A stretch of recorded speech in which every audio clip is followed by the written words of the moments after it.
3, Ja. 2, 1. Very good.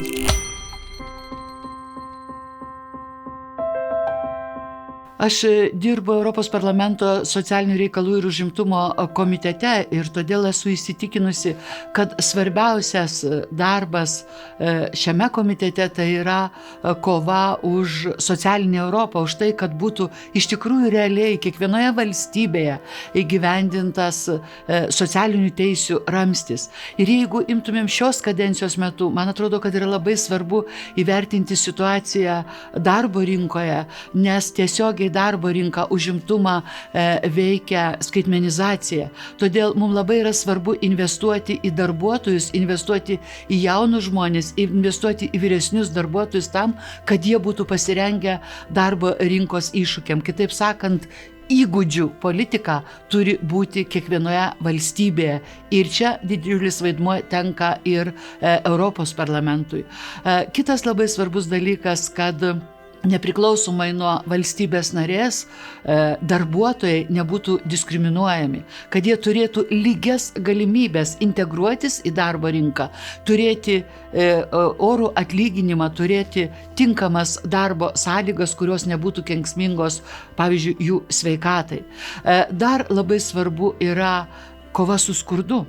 Pasižiūrėkime, kaip yra valstybėse narėse ir kodėl iki šiol beveik 20 milijonų vaikų skursta, čia ne bet kur, o Europos Sąjungoje. Vadinasi, mes turime priimti tokius sprendimus, kurie tiesiogiai paveiktų šeimas, gerąja prasme jaunus žmonės, kad būtų jų pakankamos pajamos. Taigi, iš tikrųjų, investicijos į žmonės, investicijos į darbuotojus ir demografinių problemų sprendimas tai yra labai svarbu.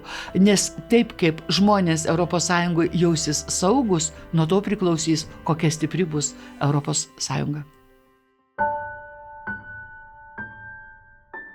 Vienareikšmiškai aš esu iš Lietuvos, šaltibarščiai, kuriuos galiu valgyti kiekvieną dieną ir kurių beje pasigendu Briuselyje arba Strasbūre.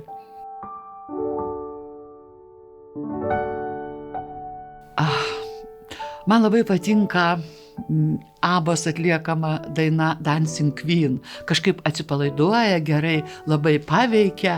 Ir žinoma, iš Lietuvos jaunų dainininkų aš paminėčiau, kad man labai patinka klausytis Jessicos Shy atliekamų dainų.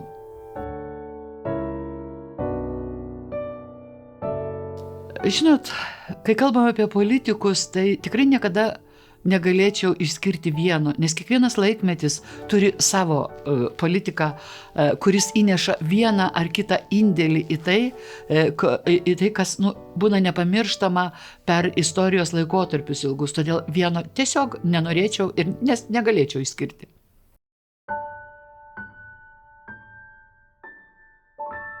Politiko darbas yra, žinot, labai sunkus.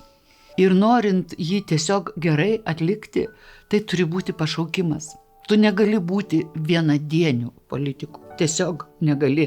Politikas turi jausti atsakomybę, turi žinot, dėl ko jis eina į politiką, turi bendrauti su žmonėm ir turi būti atsakingas prieš juos, priimti sprendimus, ko labiausiai laukia mūsų žmonės.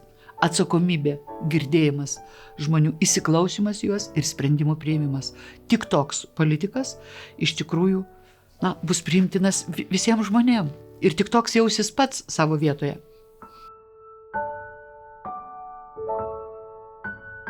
Aš tikrai geriausiai pailsiu Lietuvoje savo sodyboje, kuri yra prie miško, prie ežero. Tai ten kažkaip mėgstu ir turiu gėlynų daug ir netgi daržą, kur nieks nepatikėtų. Tai tikrai labai mėgstu ten ir padirbėti, ir kartu kažkaip atsipalaiduoti. Ir beje, iš tikrųjų, kaip ir kiekvienam lietuviui man nesvetima, aš mėgstu grybauti ir nepatikėsit ir uogauti. Ir tai darau, kai tik turiu laisvą minutę. Tai labai gerai veikia, labai gerai atpalaiduoja nuo įtampų, nuo protinio darbo. Vėlgi, knyga yra toks dalykas, kad jos vienos negalėtum pasirinkti, nes priklausomai nuo tavo amžiaus galbūt, ar ne, nuo tai, kokia situacija susiklostų gyvenime, padaro vieną ar kitą poveikį. Tačiau aš tiesiog visą laiką prisimenu Richardo Gavelio knygą Vilniaus pokeris, kur kažkaip paliko įspūdį, kur istorija susipina su realybė, kalbant apie Vilnių, apie Lietuvą.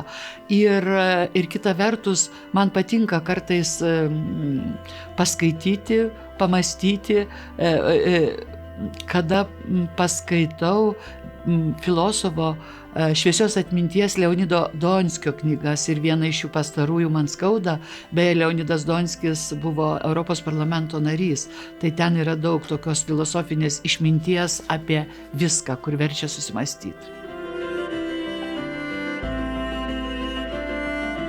Žinot, jeigu tu esi politikas ir nesvarbu visiškai, kur tu dirbi, ar nacionaliniam parlamente, ar vyriausybėj, ar atskiroj ministerijoje, ar Europos parlamente, tu tiesiog privalai bendrauti su žmonėm, kad tu netitrūktum nuo jų, kad tu žinotum, kuo jie gyvena, kokios yra jų problemos, kad galėtum pasiūlyti sprendimus, nes be šito nebus nieko. Todėl aš atsimenu dar nuo tų laikų, kai dirbau ministre, Lietuvoje sakydavau, kad kiekvieną penktadienį aš išvažiuoju į Lietuvą, susitikti su žmonėm, kiekvienam regione. Lygiai taip pat, aš labai dažnai, vos ne kiekvieną penktadienį dirbdama ir Europos parlamente, išvažiuoju į Lietuvą tam, kad žinočiau, kokie yra žmonių lūkesčiai ir kad galėčiau siūlyti sprendimus jų problemų, kaip išspręsti tas problemas. Kitaip sakant, netitrūkti nuo realybės, pažinti žmonės, nebūt pilnam arogancijos, juos tiesiog girdėti ir tada, tas abipusis pasitikėjimas yra būtinas.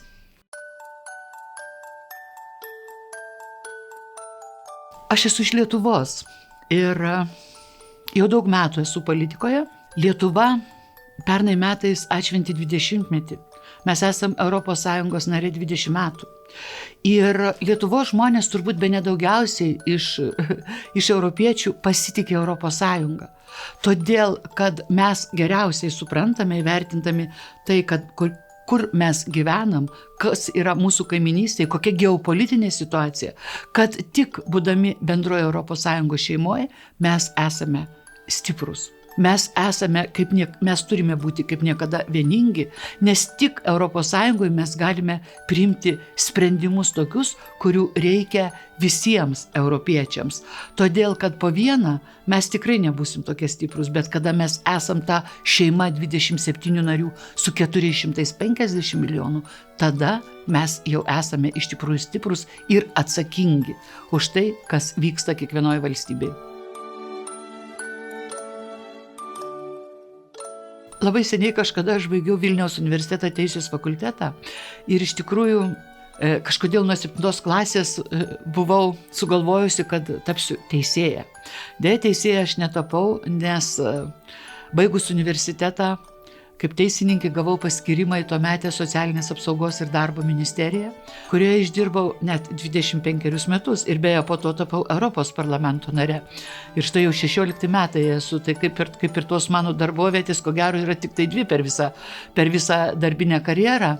Ir kadangi tuos 25 metus dirbau Socialinės apsaugos ir darbo ministerijoje nuo eilinio darbuotojo, eilinio juristo teisininko iki viceministrės, o paskui iki ministrės net 8 metus, tai tiesą sakant, toj socialiniai srity dirbu ir iki šiol, užimtumo ir socialinių reikalų komitete. Niekas kažkaip ir nepasikeitė visą gyvenimą, ta pati sritis, tik gal atsakomybės lygiai kitokie. Tai iš tikrųjų labai daug, net negaliu įvardinti, kiek daug ko išmokau ir kaip, tiesiog tai jau yra gyvenimas, tai yra nebe darbas, o ne tik darbas, tai yra gyvenimas. Iš tikrųjų, laikai yra nelengvi, labai nelengvi. Ir įvertinant esamą geopolitinę situaciją, įvertinant tai, kad visiškai šalia mūsų vyksta karas, Putino Rusija užpuolė Ukrainą ir kad Lietuva, iš kurios aš esu, yra tiesiog pafrontės valstybė, kaip niekad dabar reikia ES stiprybės, ES vienybės, nes kitaip nes kitaip mes po vieną tikrai, nebūsim stiprus ir nebūsim pajėgus. Todėl ES turi būti stipri, turi būti vieninga, vertybės tos turi būti gerbiamos, išlaikomos. Tai nėra lengva, bet tai yra įmanoma. Galbūt keletą paminėčiau tokie, kur tiesiog klasika turbūt tapė ir įstrigė visam gyvenimui, pavyzdžiui, Skrydis virš gegutės lizdo arba Šindlerio sąrašas, ne vieno nepalieka abejingo. O iš Lietuvoje sukurtų, tai man labai yra įstrigęs miuziklas, kuriam daug metų, Velnio nuotaka. Jis tiesiog yra nepakartojamas, jį galima žiūrėti kiekvieną kartą ir atrasti kažką naujo.